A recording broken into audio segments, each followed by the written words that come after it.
Hello, hello! Welcome everybody to another episode of my live stream. Hey, it's great to see everybody here. We got JP Bay, we got Valterin. Hey, it's going good, thanks. We're going to keep going this week with a character I started last week. Today I'm going to pose this guy. And I wish I could read Korean, JP Bay. Unfortunately, I cannot. But good to have you here. So yeah, we're going to keep going with this guy. Let me pull up the reference I'm using. So this is Mo from Calvin and Hobbes, and I'm going to be posing him in this punch pose. Fortunately, in two different strips, Mo is posed, he's posed punching. It's not exactly the same pose, but it's close enough that I'm going to use this to pose him in a punching pose. So, cheers. Let me know if you have any questions as I'm working, or anything you want to talk about. It could be related to art, ZBrush, 3D. I mean, all kinds of stuff. We've talked about aliens in this live stream. We've talked about artificial intelligence. So yeah, what's on you guys' minds? How's it going? So I think I'm pretty much done with the T pose, the neutral pose for this guy. So yeah, let's just start in and put him in a fun action pose. So I'm going to start from the feet. Let's go ahead and do that. I've got these stripes on his shoes, but they're separate objects. I think I might put them together in one object just to make them easier to pose together. And then I think I'll split these left and right actually so I can kind of pose them more separately.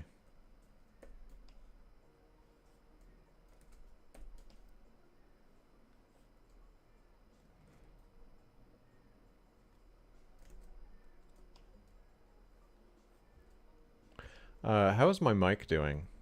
Is there anything weird with my mic? Last week there was some weird microphone sounds happening.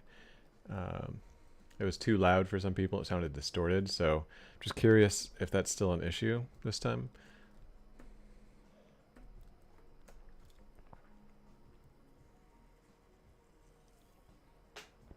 Hey, thanks a lot, Valterin. Good to hear. Good to hear. Yeah, I didn't even change any settings or anything. Last time it was sounding really bad to people. I couldn't hear it myself, but apparently a lot of people didn't like how it was sounding.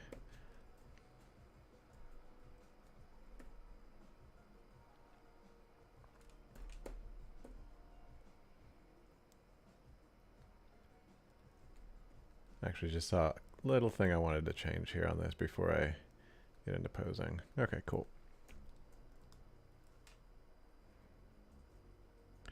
All right, so let's see. I want to pose the pants first.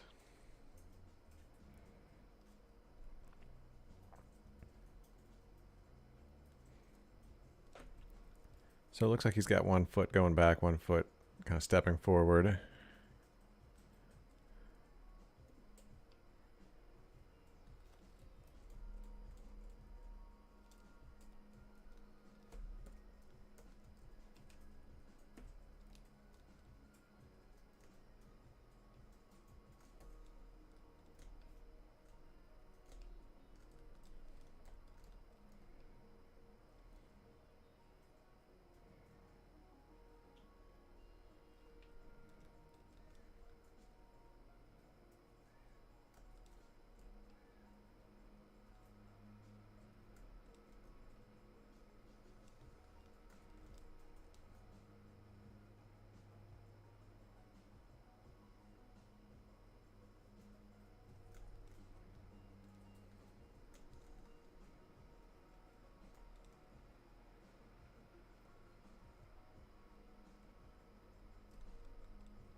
So a question about reference and anatomy from Oliver. It's a good question. How do I use reference to make stylized characters? Oftentimes I do. Yeah, not all the time. It kind of depends, you know, if I'm making my own character for my own design, I might sketch it out on paper first, or I might just start right in with sculpting. Um,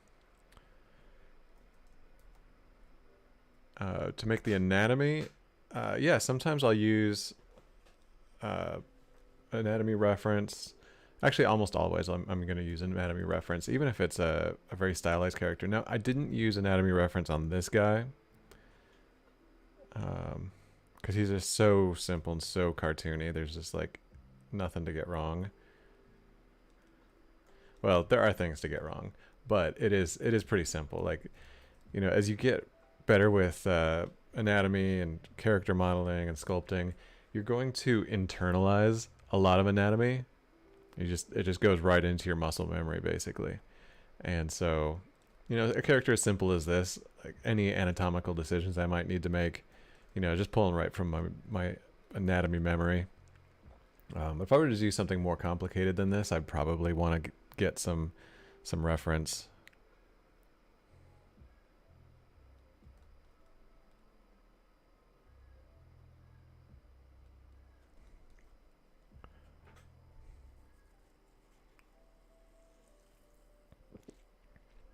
So there's a question: is there a way to change the start? I think you mean start and end of the standard brush so it can work like when we use the curve, size, and stroke. Not quite sure what you mean. You mean making the standard brush have use in like make a curve? Or so like the size of the brush gets smaller and at the beginning and end, so it tapers.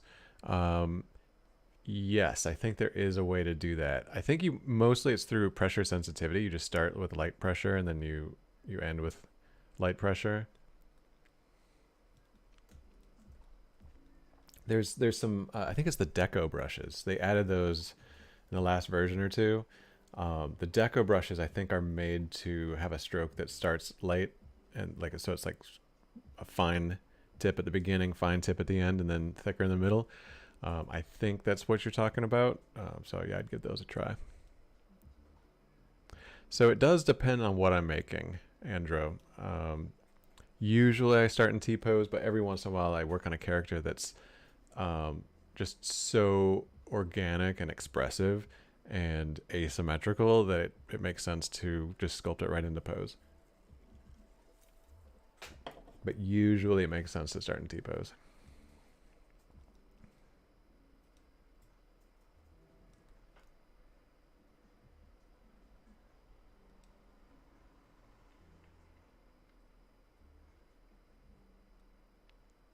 I'm going to do a quick pose myself. I'm going to imagine myself punching just to kind of get the feet right. So if this foot's coming back, it's punching. Okay. Kind of see what I would have to do with my feet.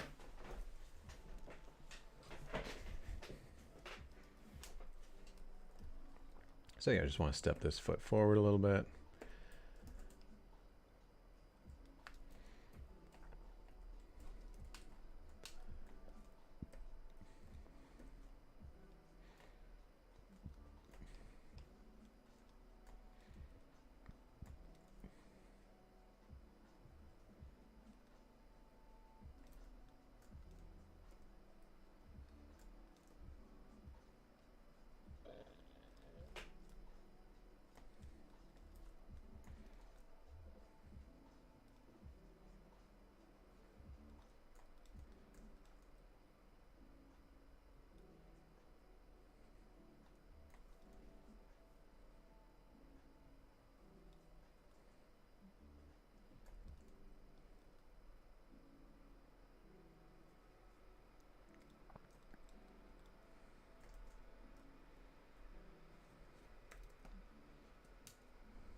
Yeah, T-pose is the way to go. I mean, that's kind of like industry standard, especially if a character is going to be rigged and animated.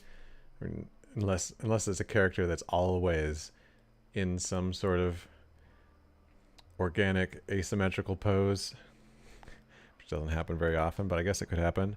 You're going to want to have that model in T-pose.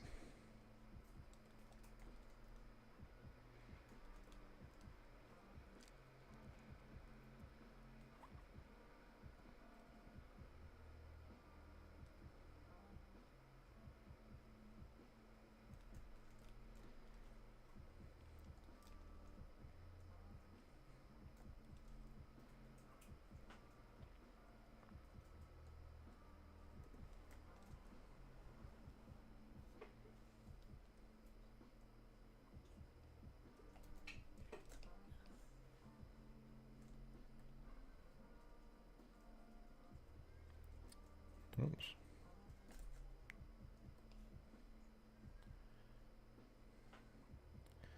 So let's see, we got him leaning forward a bit.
And I just want to twist the whole body, give him some of that, some dynamic twisting there.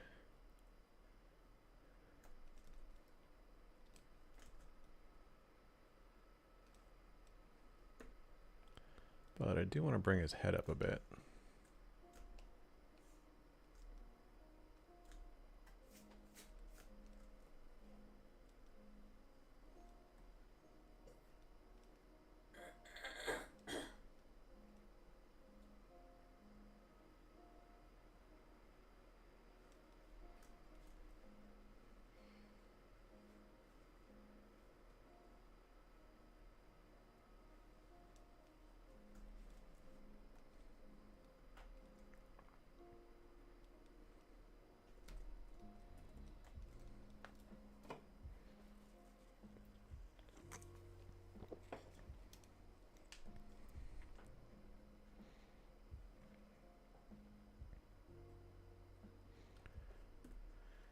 All right, I think I'm going to try to make his arms. I'm going to pose his arms without the shirt to kind of get the arms where I want them to be, and then I'll pose the shirt to match the arms.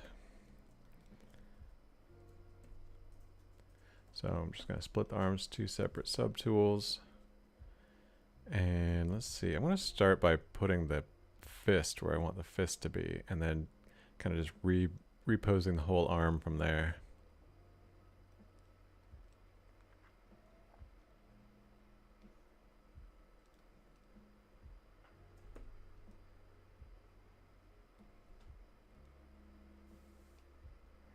Yeah, it depends. You know, the question is, do I have a body geo underneath clothing? Not necessarily, not always.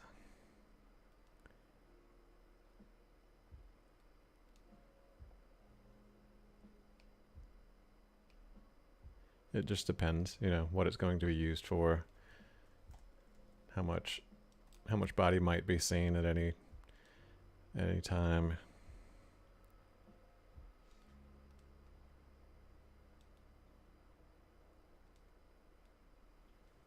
So this cartoony, this is like very cheated, you know, in 2D you can really like get away with a lot of cheating. Like, you know, the length, if you consider the length from shoulder to wrist here, and then how much shoulder from to wrist up here, it's like a huge amount of stretch. to draw that, and here too. So I might have to cheat it in 3D. You know, I might not be able to get his hand all the way over to this other side of his head without it looking weird, but you know, that's part of the fun. It's all an experimentation.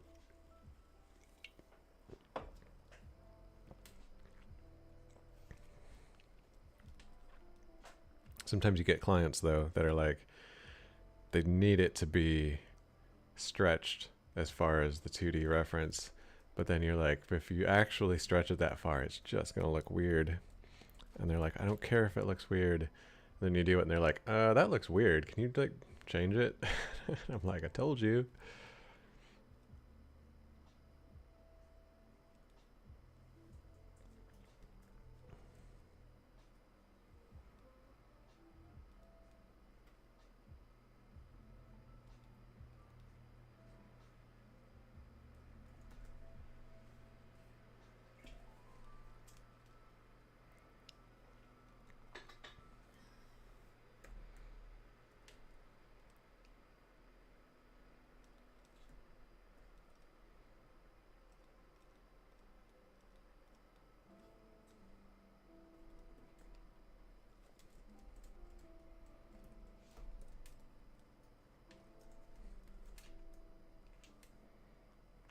So yeah, let's get a fist going.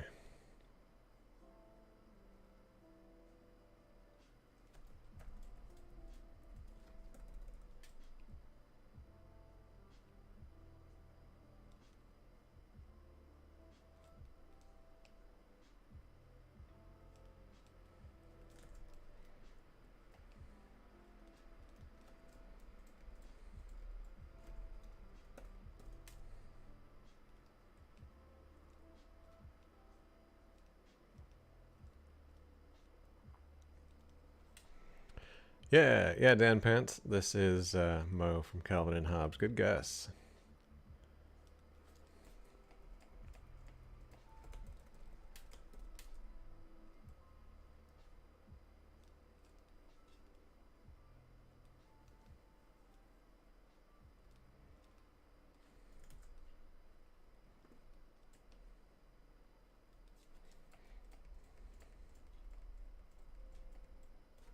Calvin and Hobbes was one of my major influences getting into visual art, being interested in character design. I mean, just the way Bill Watterson draws characters. I mean, he could have been hired by Disney and made $1 million a year easy, but he wanted to do his own thing. That's very respectable.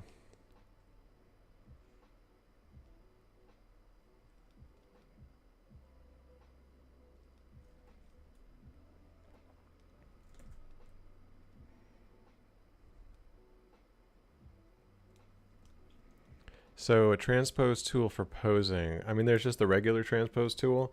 I do have as part of my plugin, which I'm selling on Gumroad, a feature which centers the joint. So you know, you draw, if you make a mask for posing a joint, for example, like I just did, by default that gizmo is going to be on the surface of the mesh rather than in the center of the joint. So I have this button in Ryan's tools that lets you just simply have that snap to the center of the joint rather than the surface. And it just makes it so much easier for posing.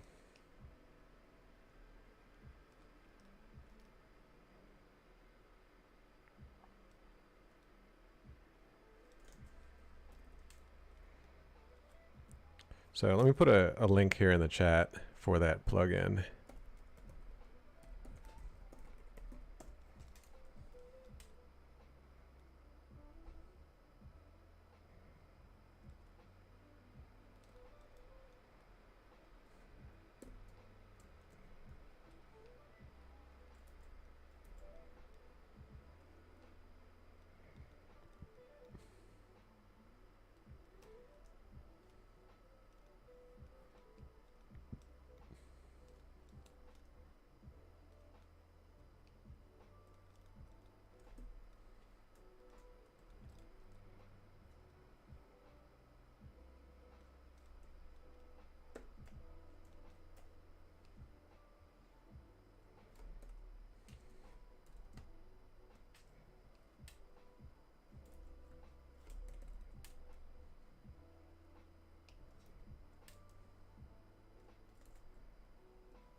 All right, let's see how we can stretch this t-shirt over to match.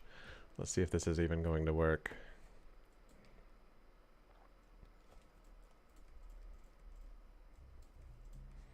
I'm gonna have to pull a pretty large section of it, I think.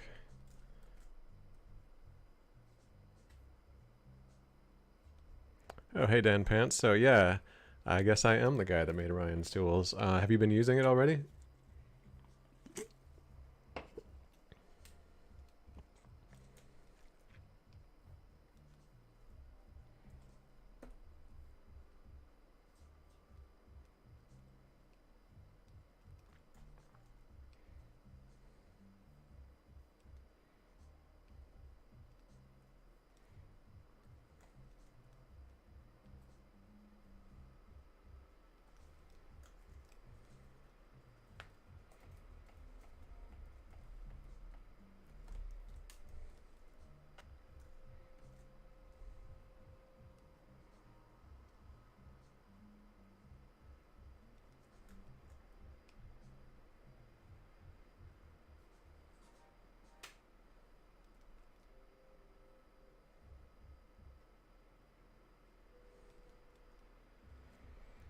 All right, this might just work. It's going to take a little back and forth to get it right, but I think it might work.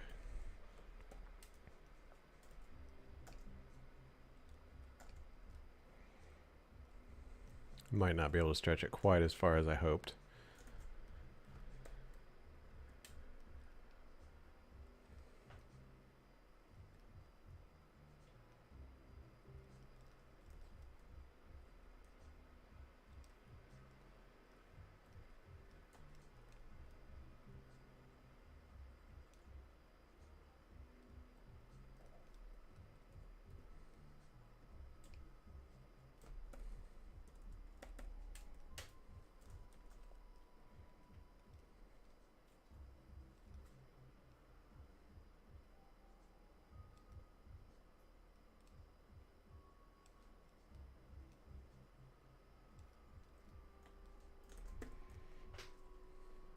All right, now I gotta just evaluate this. Does this actually look good or does it look weird? It looks a little weird. I think I gotta work on the bend here.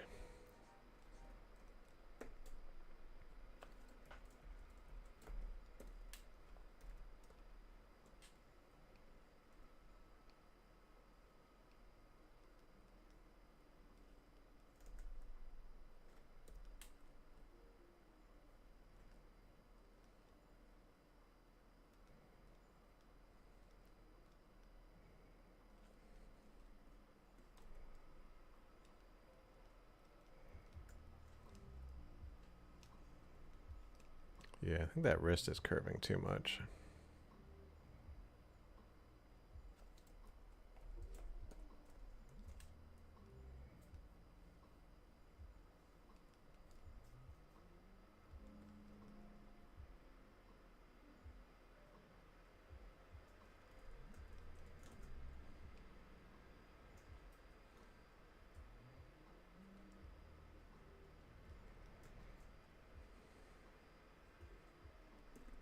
All right, well, it's good enough for now. I can always adjust it later if I have to. Yeah, Dan Pants, totally. Like, the reason I made my plugin was to like make my life easier, you know, make things faster. And if it helps anybody else, that's bonus.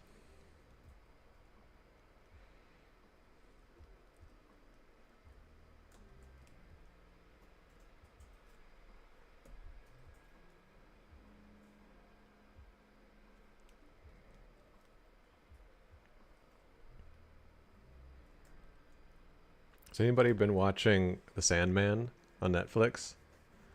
The series adaptation of Neil Gaiman's novel? It is really good. I'm just 3 episodes in right now, but can't wait to keep watching.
That's true.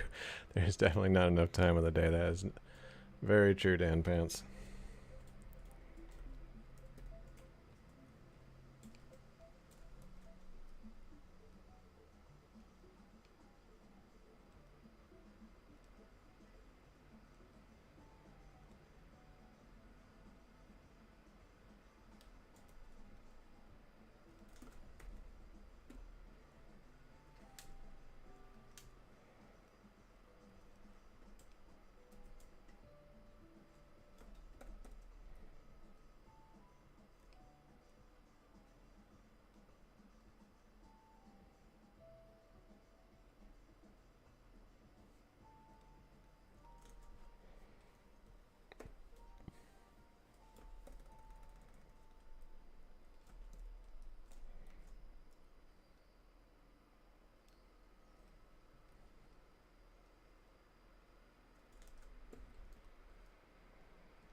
So, question from Baltarin about 3D printing. How would I go about applying the pose, or is that even necessary in ZBrush? Not sure what you mean by applying the pose. If you want it to be in a pose, you have to pose it, and ZBrush is great for that. I mean, at least it's easier than making a rig.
Okay, you're asking about removing internal geometry. I mean, you don't have to remove internal geometry. It depends on what printer you're printing on.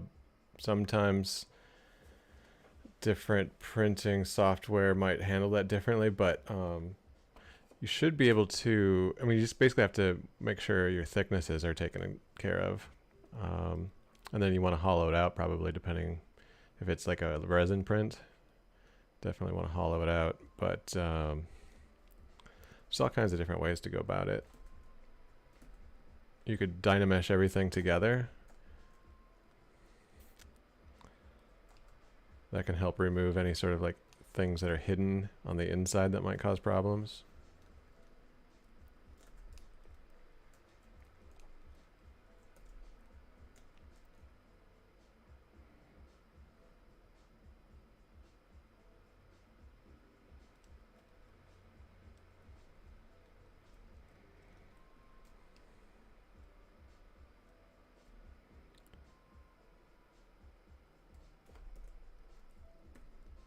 I'll try to get this shirt coming around a little bit farther around this arm. Can I help frame that face a little bit better too?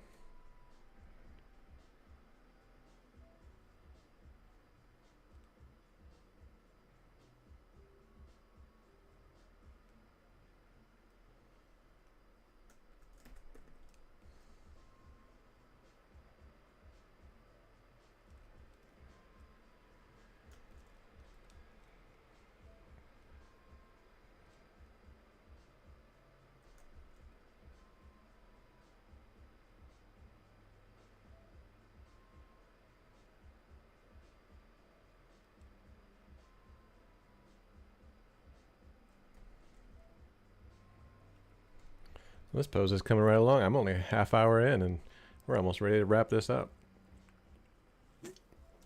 If anybody has any of their own personal projects they want to share, post a link in the chat, like a screenshot or something. Maybe we'll have some extra time. We'll just take a look at what other people are working on.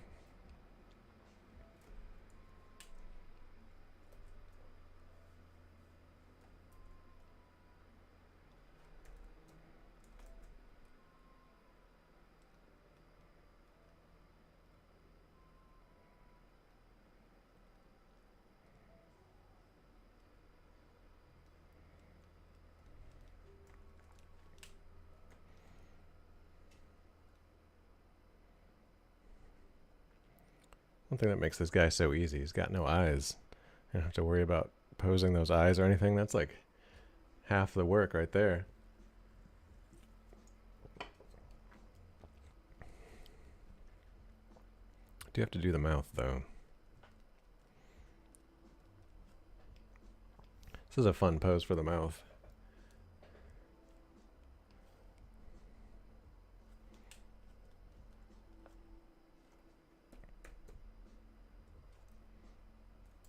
I'm going to save it real quick, just in case we have a crash.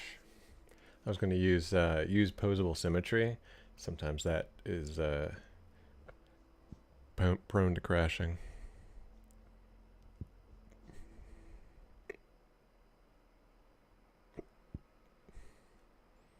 So Dan Pants, is that creature for your own personal project, or is that like professional for a client? So do I stream every Monday? For the moment, yes, I am streaming every Monday. You never know, they might change my schedule around, but for the time being, yeah, this is my time slot.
Let's see. I don't think you can put screenshots right in this chat. If you can put like if there's a link to Instagram, anything external, right? ArtStation, etc.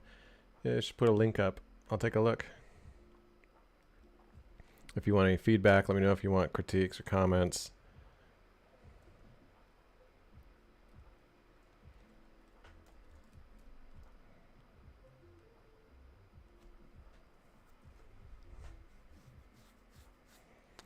So, any tips for becoming a streamer? So, ZBrush reached out to me, Paul Gabry of ZBrush.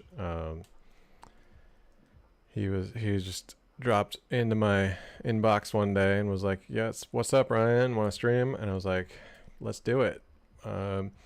So yeah, I mean, basically, what you got to do is do cool work, get it noticed, put it online, you know, and you know, if you're doing good work, eventually it'll get noticed, and people will invite you to do stuff like this.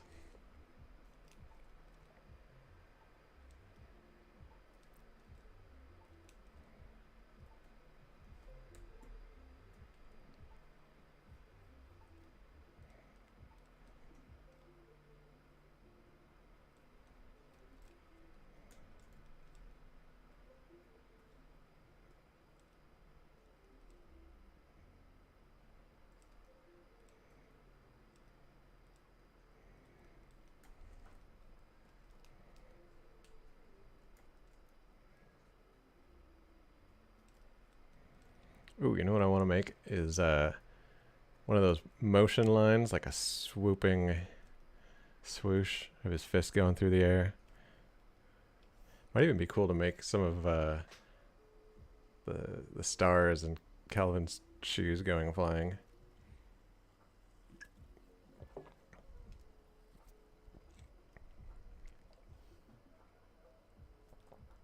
Has anybody been making work with Midjourney or DALL-E 2? Anything like that? Be curious to hear what y'all think about that. I think it's astonishing how quickly that technology has just exploded in the past year. I would not have guessed that it would come this far. And then the 3D version of Midjourney, like, not that Midjourney is specifically working on a 3D version, but like somebody's going to come out with, I mean, and I've already seen like people working on stuff where you can make 3D models from pictures. You just give it a photograph and it makes a 3D model that's like really accurate using AI as well. So, I mean, it's just really, really crazy and scary to see where this is going to go soon.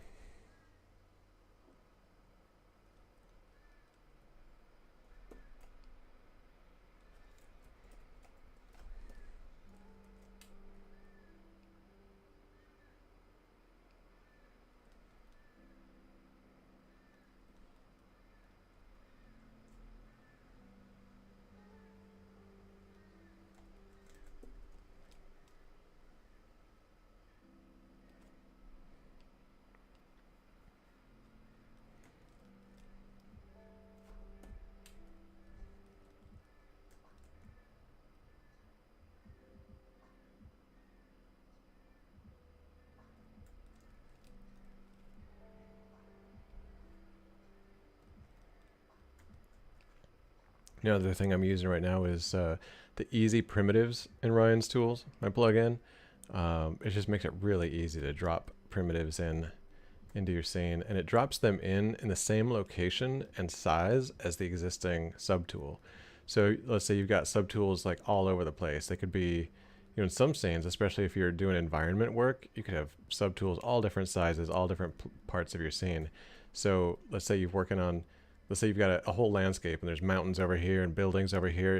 If you're already working on the buildings over here and you drop in a Ryan's Tools easy primitive, it drops it in right in the part of the scene you're already working on, and it drops it in the same scale as everything else you're working on. So it just helps you get right down to business so much more quickly.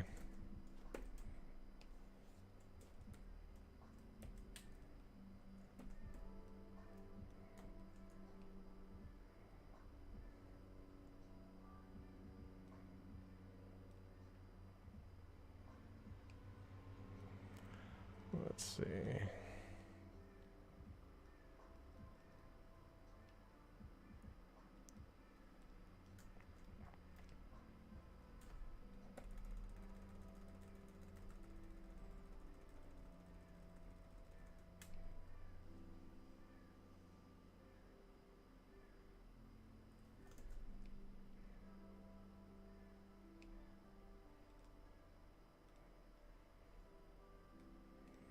Never done this before. Never done a motion line. Maybe that's a little too swooshy.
Yeah, this is a fun experimentation to see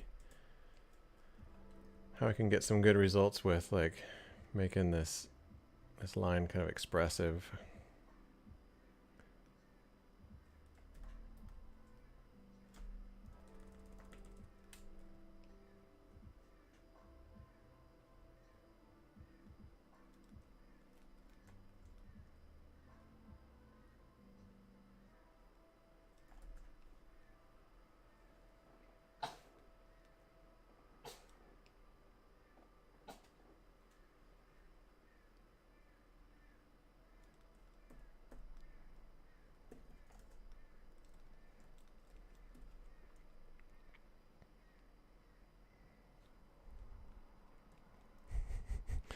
More Nike swoosh like. Yeah, it's a tricky thing to do in 3D because it might look good from one angle, but then you look at it from another angle, it's kind of like it's too fancy of a swoosh. He's definitely not a fancy puncher.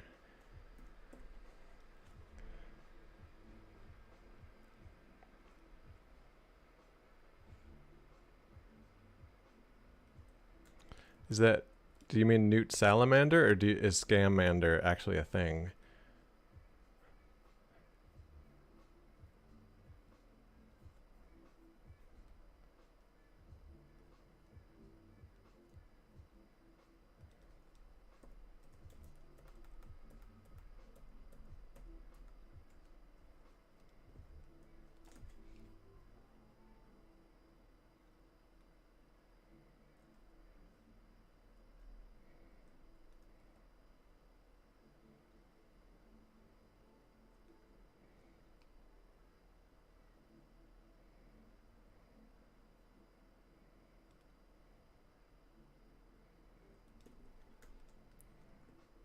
Well, I'll leave the swoosh here for now.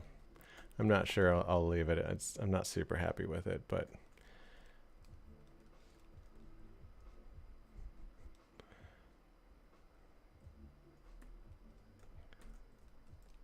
all right. I'm gonna put a little bit of cloth pulling on some bunching and folding and pulling on the cloth here.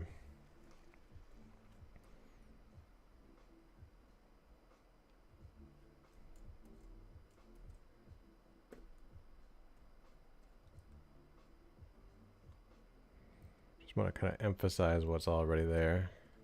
I want to keep it kind of simple too. You know, it's a cartoony character. Doesn't need to have something super realistic.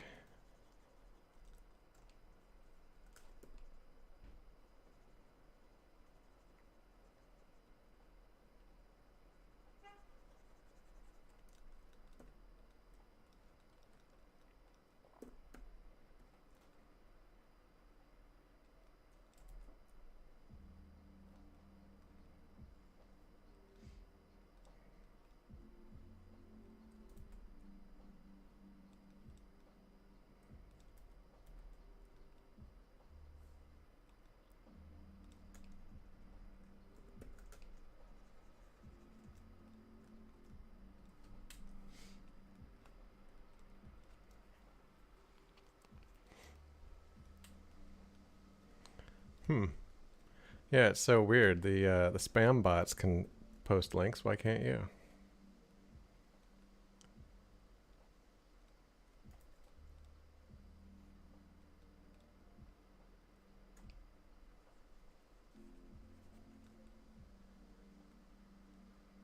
I'll have to remind Pixelogic to not give link permissions to spam bots. It's such an easy one to mess up.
Now, if only the bots came around and dropped off delicious chunks of Hormel spam, that would be a different story.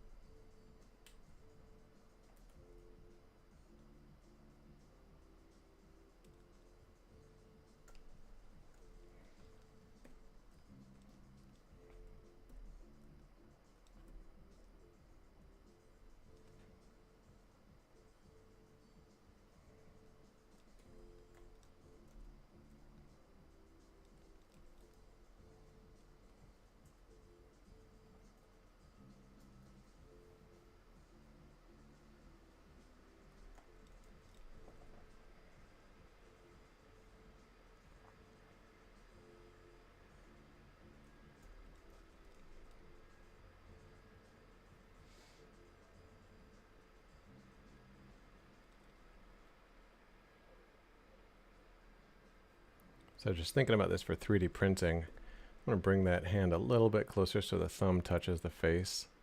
And that way it'll be nice and solid, well supported for 3D printing.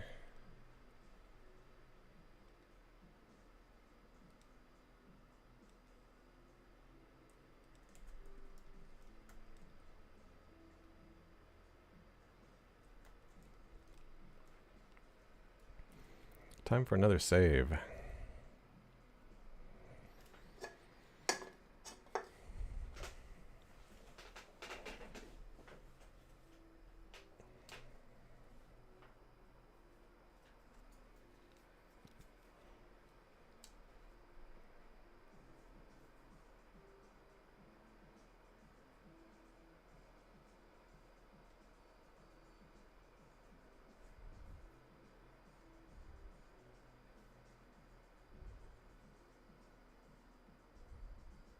Speaking of spam bots,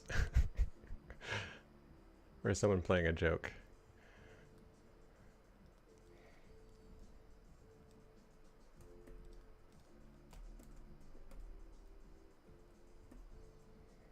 Let's put some lower teeth in.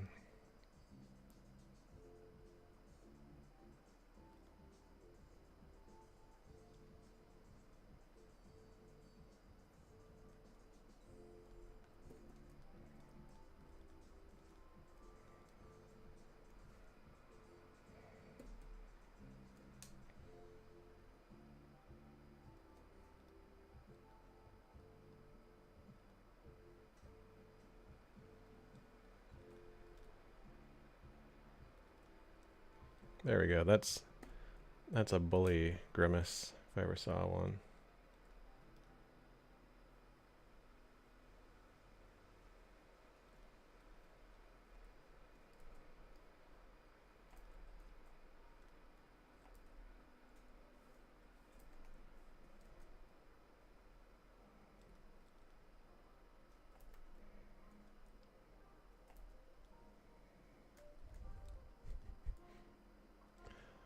Thanks for trying, Ryan Fraser.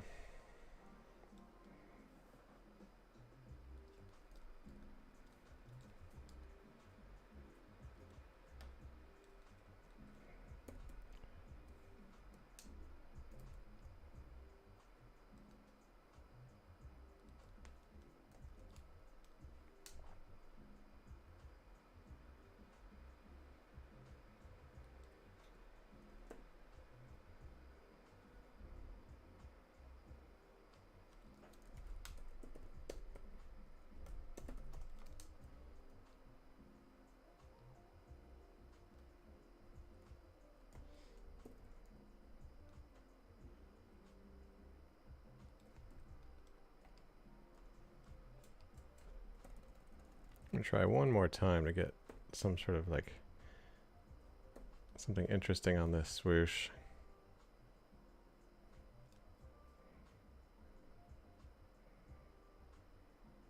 It's not too bad. At least it's a little more interesting than what I had before.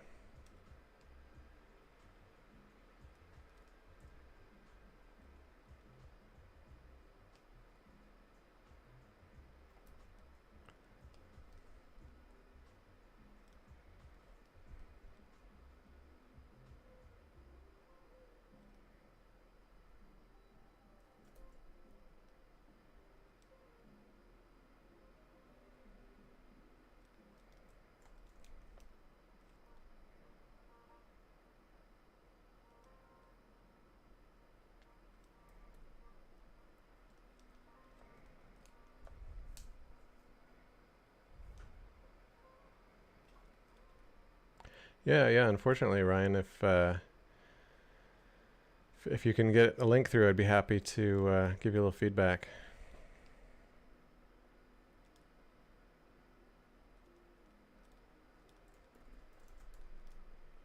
That's not too bad. I kind of like that swoosh. It's not too weird. We'll see if I still like it after a while.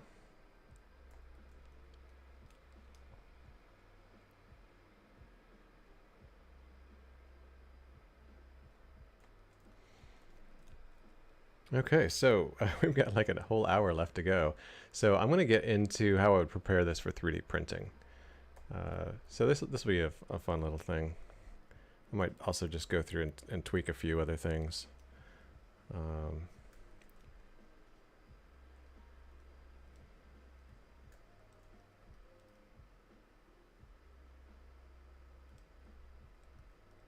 Yeah, I'm just going to tweak something on this shoe real quick while I'm here. So also part of Ryan's tools is this nifty gradient mask. So you can mask things in gradients.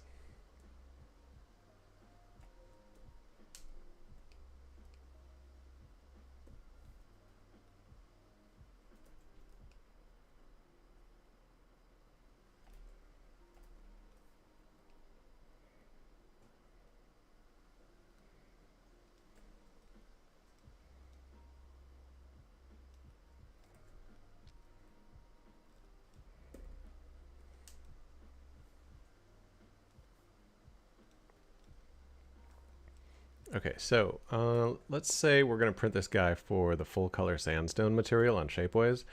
So it's a material that is it's a little bit brittle. Actually, I have one of my own pieces right here. I'm going to show you guys this. Let's see. Hopefully the camera will focus. Camera doesn't want to focus on it very well. Anyway, it's not the most like robust material. It's a little bit on the fragile side, so you need to make sure that everything meets a minimum thickness. But let's just go through how I would set this up. So I'm going to hide the swoosh because that's not going to be printable.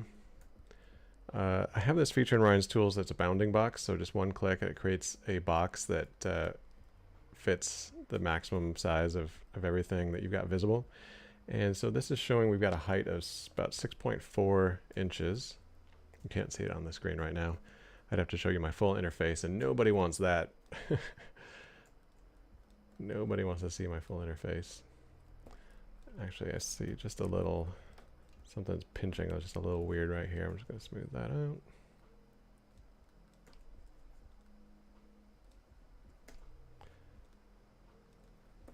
Okay. Let's see, how tall would I want to print this? So 6 inches, a little big. I'm trying to think, maybe more like 3 or 4. So what I'll do is just size this whole thing down. Let's see what's good. About 3.5.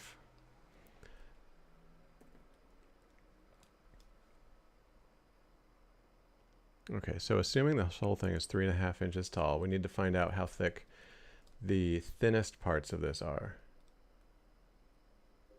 So I'm just going to use the transpose tool, transpose line, and we've got a thickness of about 0.13 inches.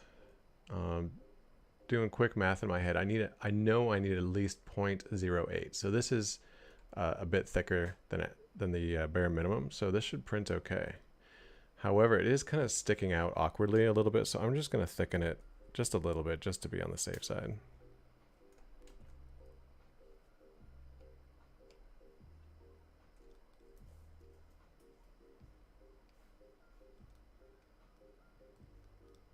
But it's good to know that it's already meets the bare minimum, but I can just kind of imagine this thing tipping over and these hair things definitely breaking off.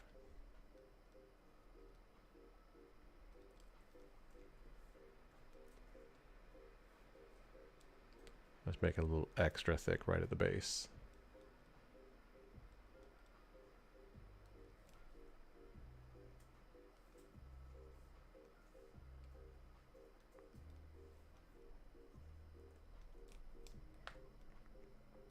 Okay, cool. Everything else is clearly within tolerances. Oh, there's no gums. I can make gums real quick. Hold on, I'm gonna make some gums.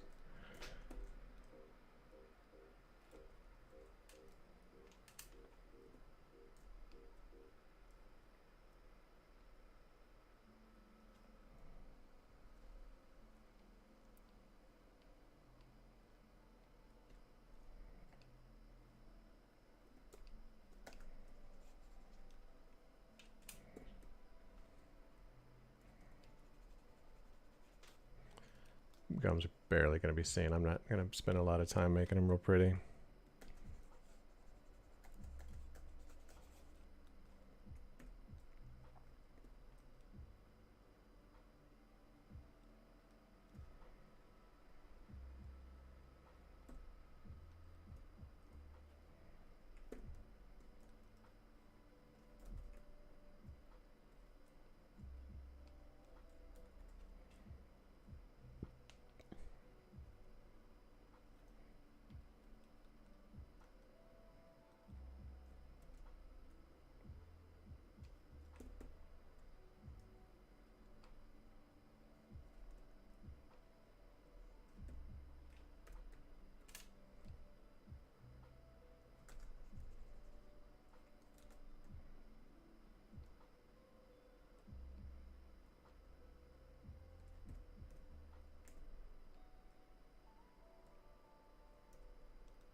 Cool. All right. So let's see. Next thing I want to do is, so I want to save printing costs by making it hollow. So I'm also going to use Ryan's tools for this. Let's see. I'm going to use a feature, merge visible. Here we go. So what this does is it takes everything in my scene and merges it into one subtool.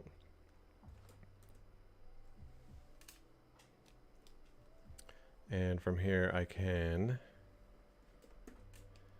paint a mask where I want that hollow opening to be.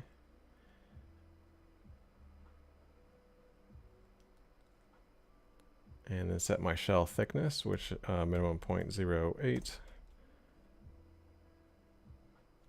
And click one button.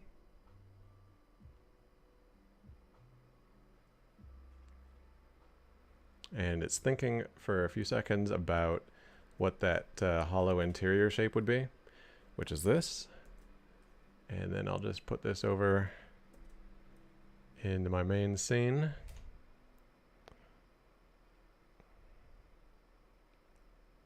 Just gonna move all my subtools into that one folder here.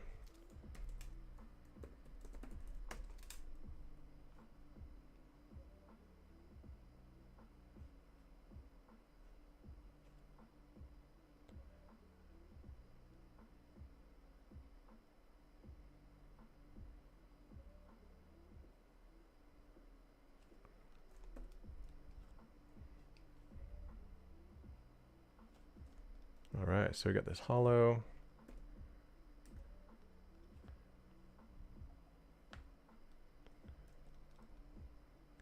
Not too bad. It's poking through in a few places because the shirt is it's just a thin object. It doesn't have any solidity inside of it.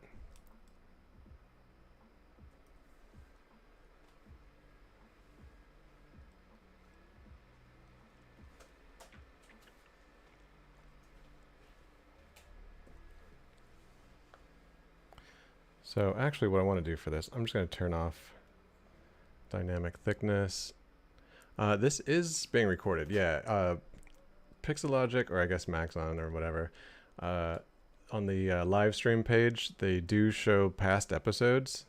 You know, they save the stream, and so you should be able to watch it there. However, they haven't been updating mine for quite a while now.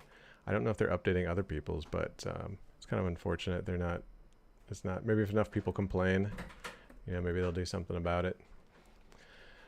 All right. So for this shirt, I'm going to. Let's see. What should I do for this? I'm going to close holes.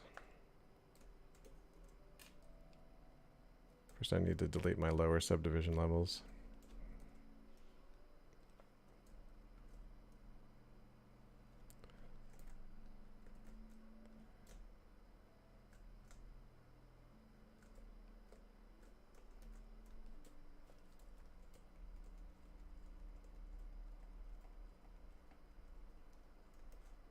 Actually, that's giving me some weird effects. I'm going to delete that.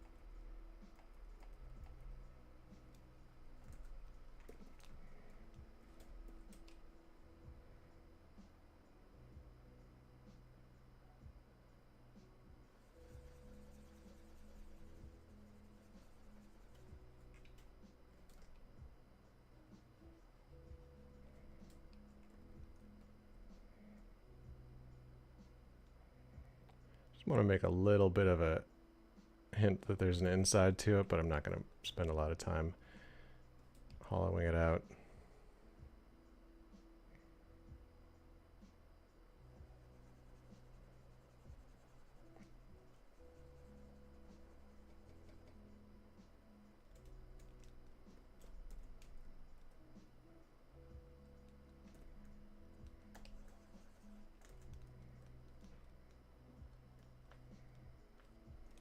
That looks so hideous. Sorry guys, I'm going to just do this a totally different way.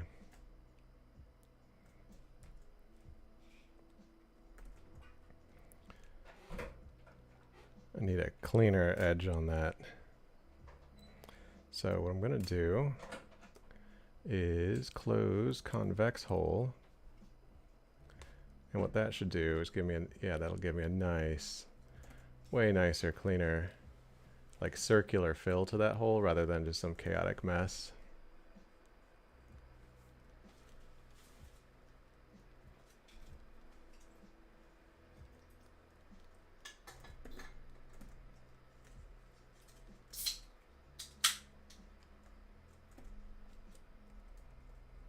Now when I shrink this mask, it's going to be a nice, clean, sharp edge.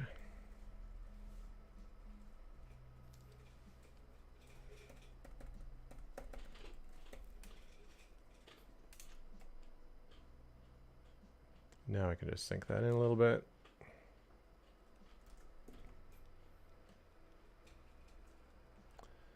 Of course, there's a little bit of weirdness here. It's not too bad, though.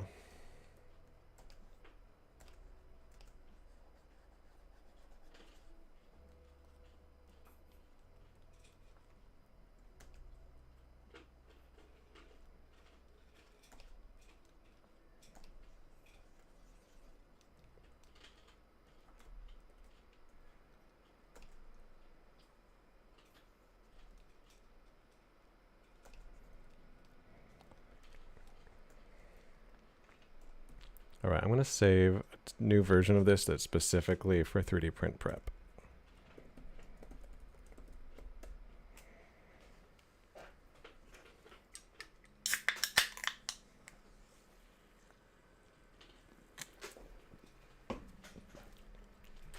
Wow, it's really hot out there. Anybody else in a heat wave right now? Anybody else addicted to Seltzer waters.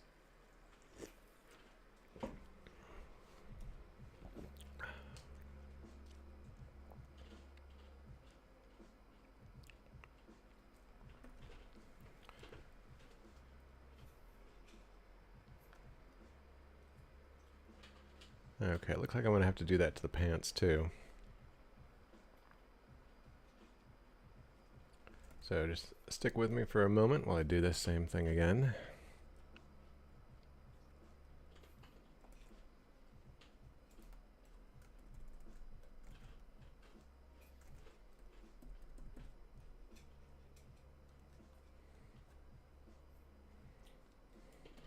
Actually, before I get too far in that, I'm going to add a little bit of sculpted detail to the pants as well.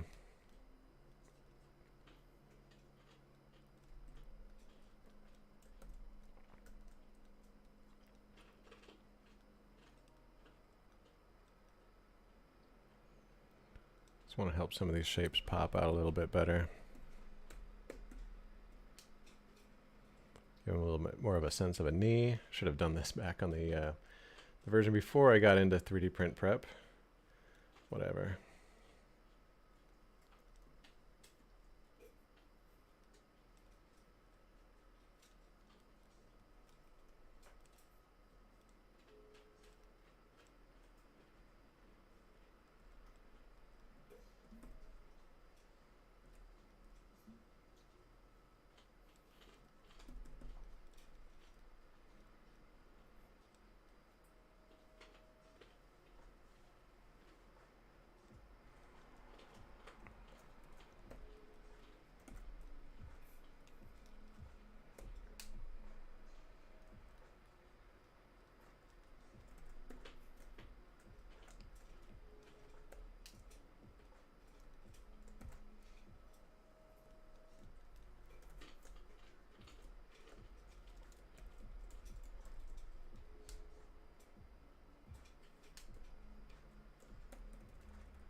And then actually what I think I'm going to do, in order to ensure a nice connection between the shoes and the pants, I'm just going to take a little bit of this and kind of pull it down so it makes sure it overlaps the shoes.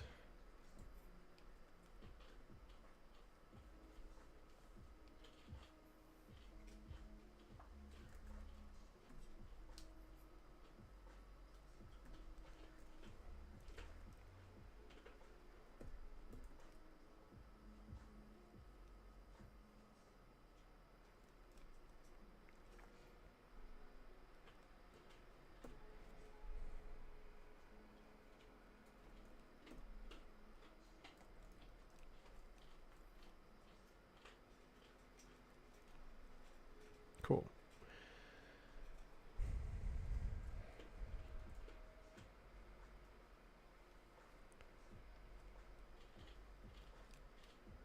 All right, anything else I need to clean up? You know, something weird might happen inside the mouth if the teeth aren't like, if there's any gap between these teeth. It's gonna be, yep, there'll be a little bit of problem, so let me fix this.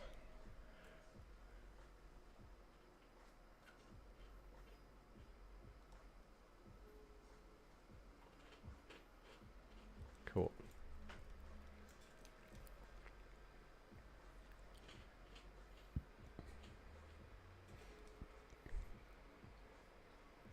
All right, so let me Boolean together everything.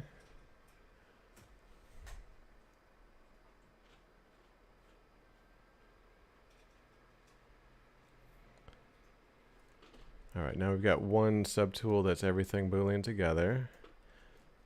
Actually, you know what? This isn't gonna stand up. What am I even doing? What am I doing? Hold on. I need to give him something to stand on because I don't think it'll stand very well on its own. It's okay. Just make a little pedestal for him.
All right, now we'll spoolie it together.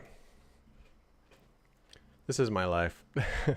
Going through and thinking I'm ready to head on to the next step, and oh, hold on a minute, I didn't do something quite right. Gotta go back a step.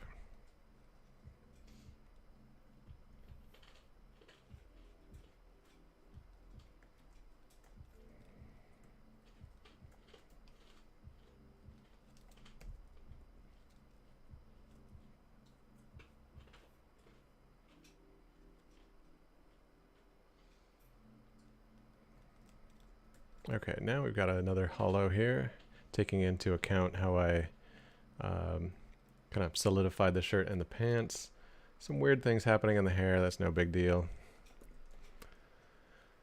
Another cool feature of Ryan's tools, you want to get rid of something, you just mask it, hit Control X or whatever hotkey you set to my trash button, and it's gone. If you've got nothing masked, it'll delete the subtool and put it in a trash bin so you can recover it. If you don't use Ryan's tools for that, the subtool is gone forever. But with Ryan's tools, you can basically undo deletions of subtools.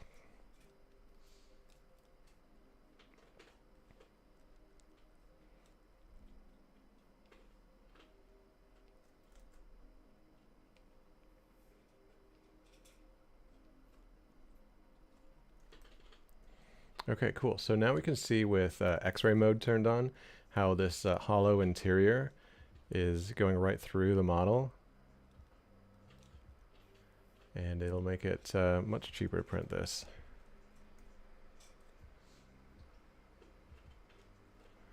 Where did my pants go? Oh, I had accidentally set the pants as a subtraction object. Okay, so yeah, we can see here how this all comes together.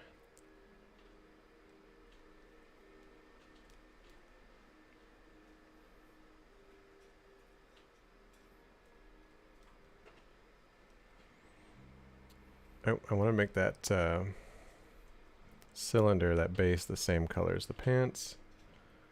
And oh, there is one weird thing happening. Yeah, sometimes when two surfaces are really close to each other like that, it doesn't quite fill it in with the hollow like it should. So let me just clean that up real quick.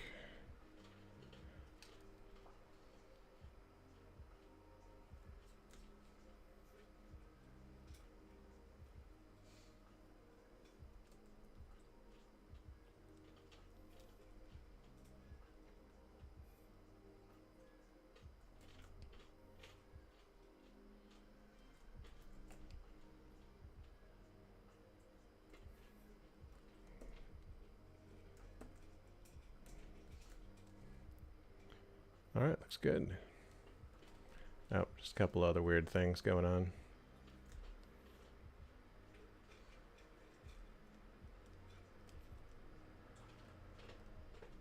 You know what? There's several weird things going on. Let's just go through and clean these up.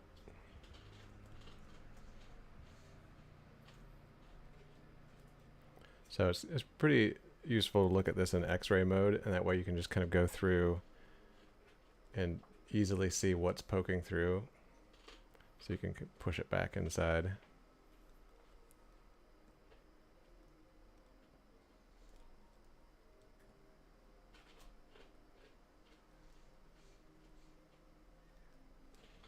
It's funny how you know, a lot of sports teams name themselves after fierce tribes from history. You know, you get the Vikings, and you get the Trojans, and the what else is there? But anyway, you know, I wonder how many years it's going to be before sports teams are named after the Taliban or Al Qaeda.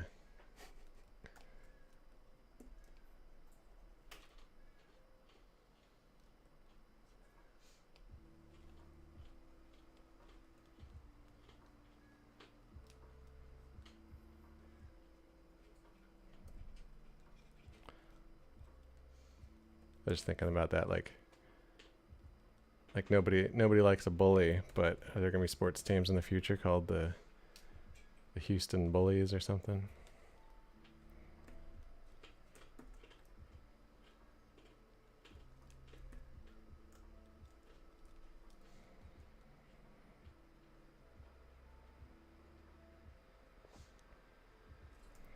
Okay. Come on.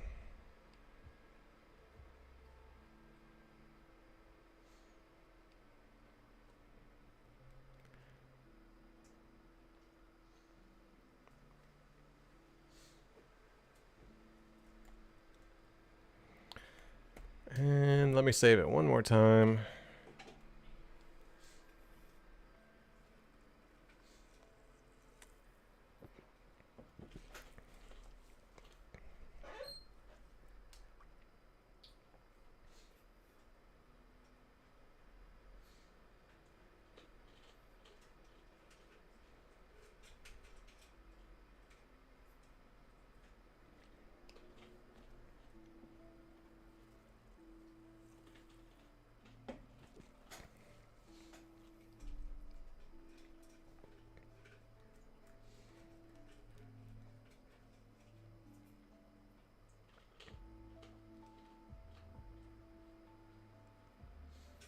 Cool, I like it. So let's get this exported for print. Just need to run that Boolean one more time so it takes into account the hollow interior along with everything else.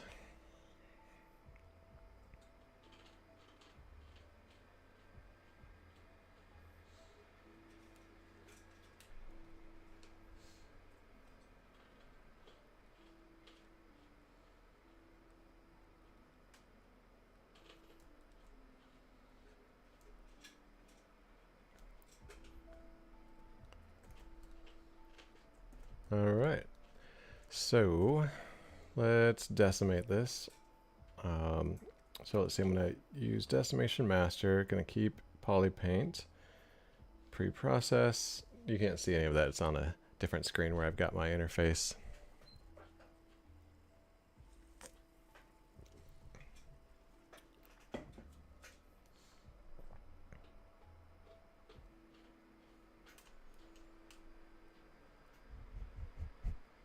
Dan Pants bringing out the band hammer.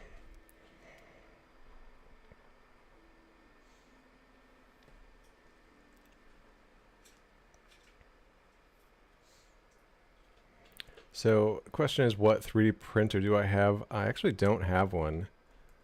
3D printers are expensive and take a lot of maintenance, and I'd rather just spend time sculpting and then send my prints to a service to print them for me.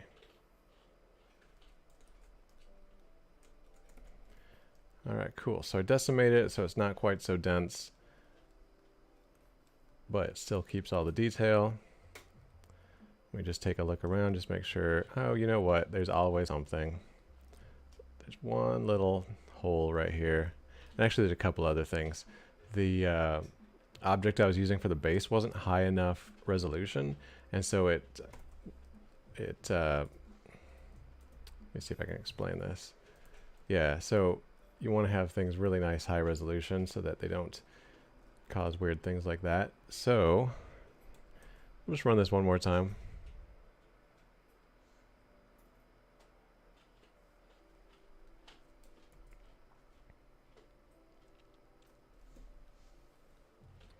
Yeah, I just need to do some little cleanup here like I did on the other shoe.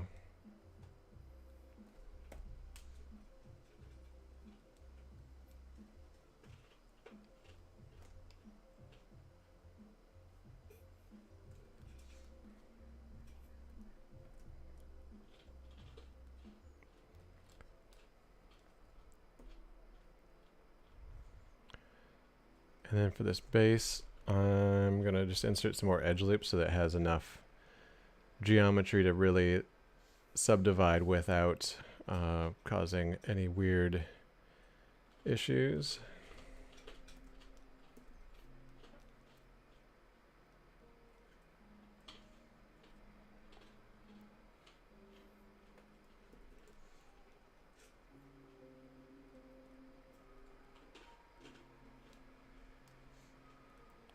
Oh, there's one other place where this hollow is poking through. I don't usually have this much trouble.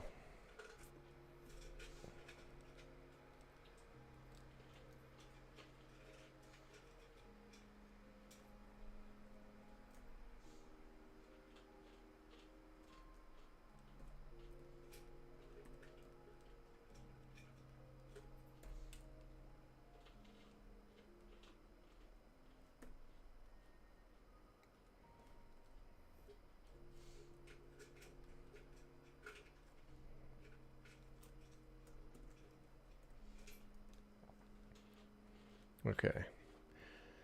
Third time's the charm, right?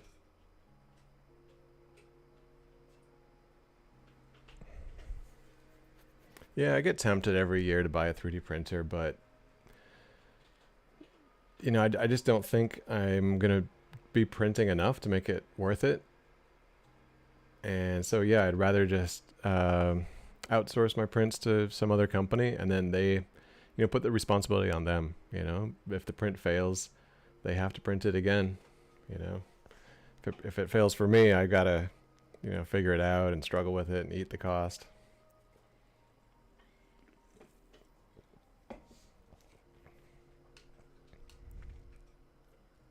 Tan pants.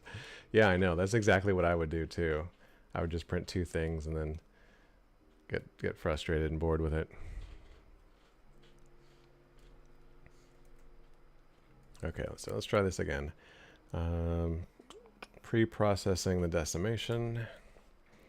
I've got my own little version of Decimation Master. It's not part of Ryan's tools yet. Mostly I don't think it will be because it's just such a simple little addition. But basically what I have it do is I have it mask polygroups, or mask the borders between polygroups, so you can see the little lines on the model there. And that helps, because usually where there's polygroup borders, there's like a sharp edge border. Now in this model, not so much, but in a lot of them, that's where you're going to find sharp edges. And masking that just helps Decimation Master keep a nice sharp clean edge there. Otherwise the edge can get a little crinkly.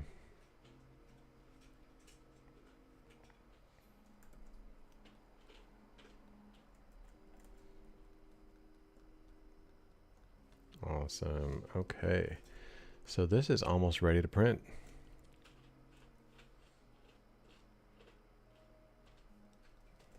So the final step is going to the 3D print exporter, print selected, update my size, set it to the size I want, export to VRML for color printing.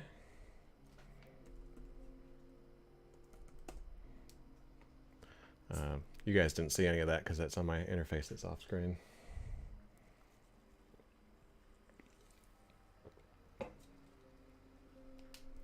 And that is exported. So color printing, yeah. Yeah, let me see, actually, hopefully Pixelogic won't mind if I actually just go to Shapeways and upload this and just see what kind of price point we get.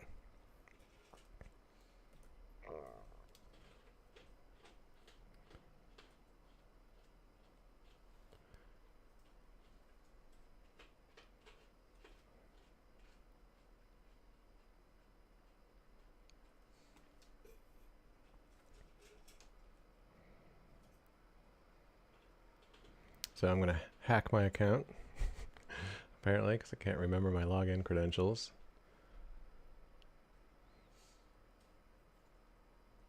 Come on.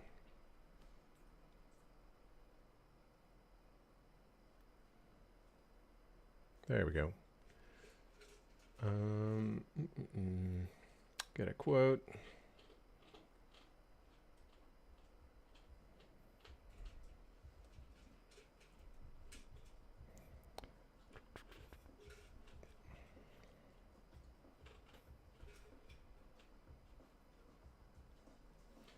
Drag and drop my model in.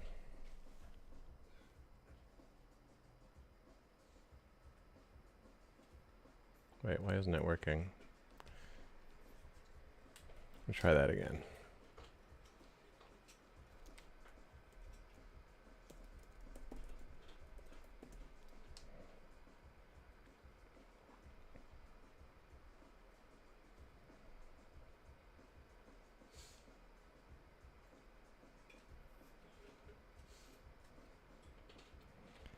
You know what? I'm going to use iMaterialize instead because I think their prices are lower too.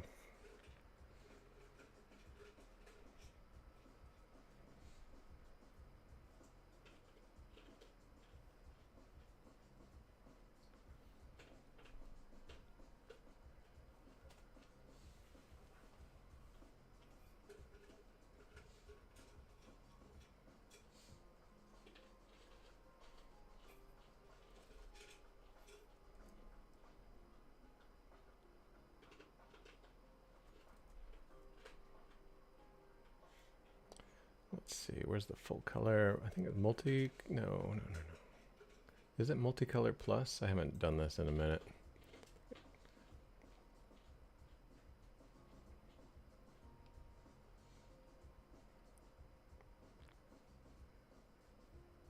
Yeah, I think that's the only multicolor material I'm seeing here.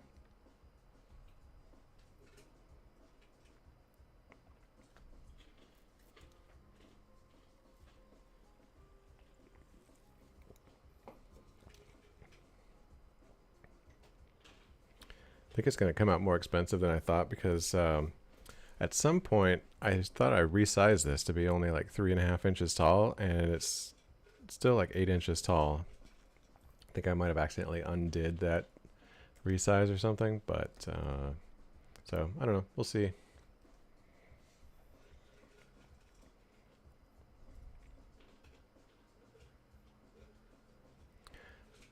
Hopefully it should finish analyzing this soon.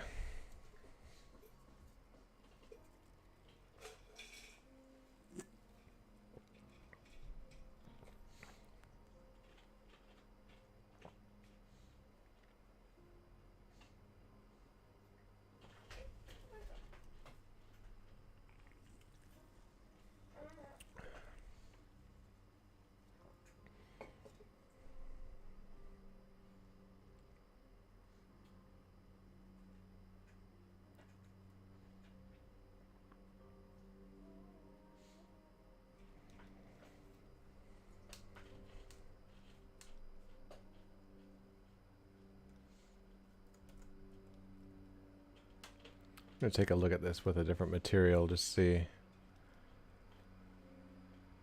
Oh yeah, the pants. I didn't have the pants tucked up into the shirt enough. Oh well, it'll still print. Yeah, definitely a couple things I would want to fix up a little bit before I like really got this printed for real, but it's pretty good. Not bad at all. That's the thing with 3D in general. I mean, there's always a million little things that you didn't catch the first time. Yeah, there's a couple little holes in here. And this is still analyzing. Any requests for what I sculpt next time? Because I'm basically going to be done with this guy this episode of the live stream. So if you guys have any requests of what you want to see, let me know in the chat.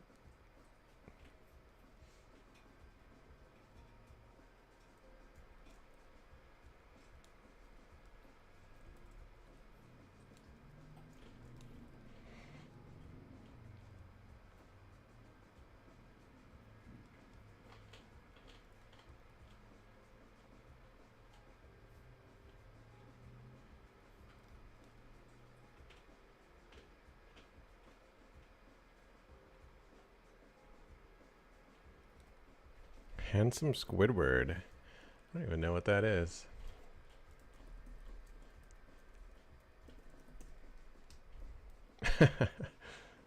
Nice.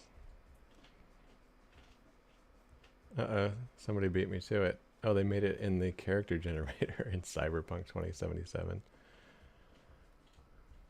I never watched SpongeBob. That's hilarious.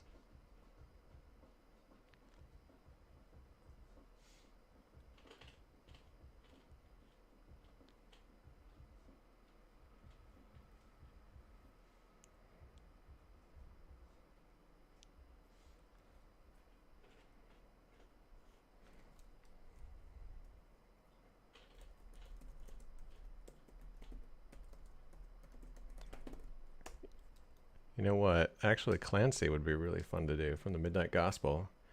I mean, almost any of the character designs from this show would just be really, really fun to do. I wonder if anybody else has done it in 3D.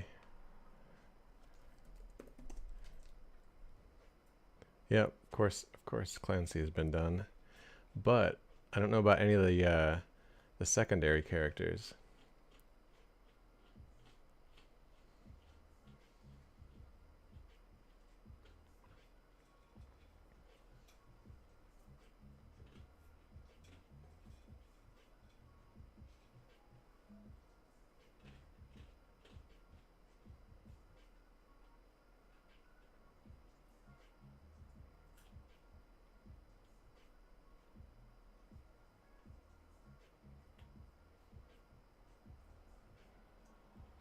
SpongeBob catching jellyfish. All right, I'm going to search for that.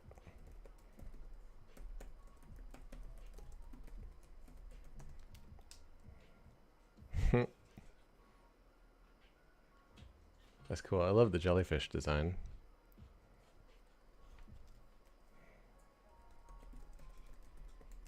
I haven't. Actually, the name Uncle Grandpa sounds familiar, but I've never watched it.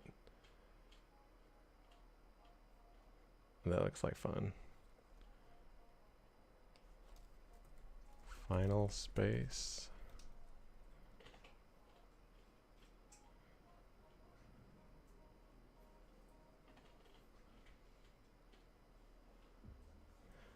All right, let's see how this mod. Oh, it came in. Nice.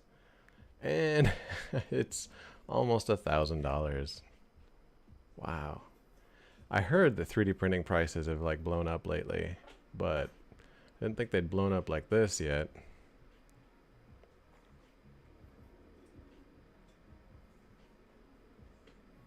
Maybe it is time to get my own 3D printer at this point.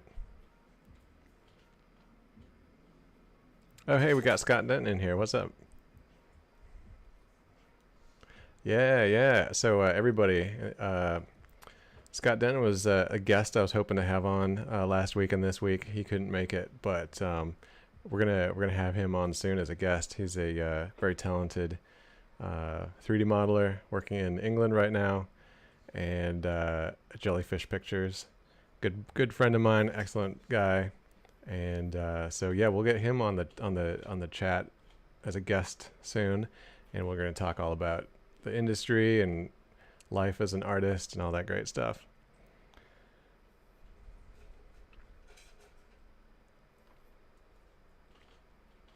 So no way I'm spending $1,000 to get that printed.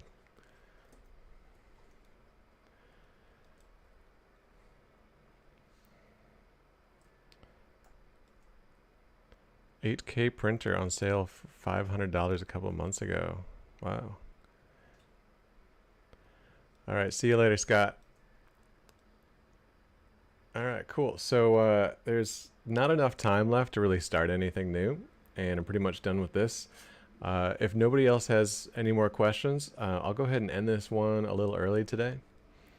But if there are questions, I'll stick around. Just shout out that you want to stick around for a little bit. Otherwise, I'm going to head out.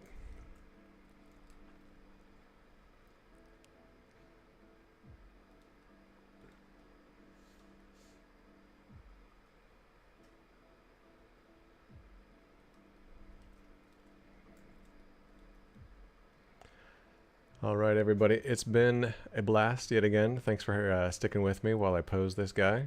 I'm pretty happy with how he turned out. I might not get him 3D printed, but I'll definitely print him in my mind. Thanks, everybody. Have a good one. Bye.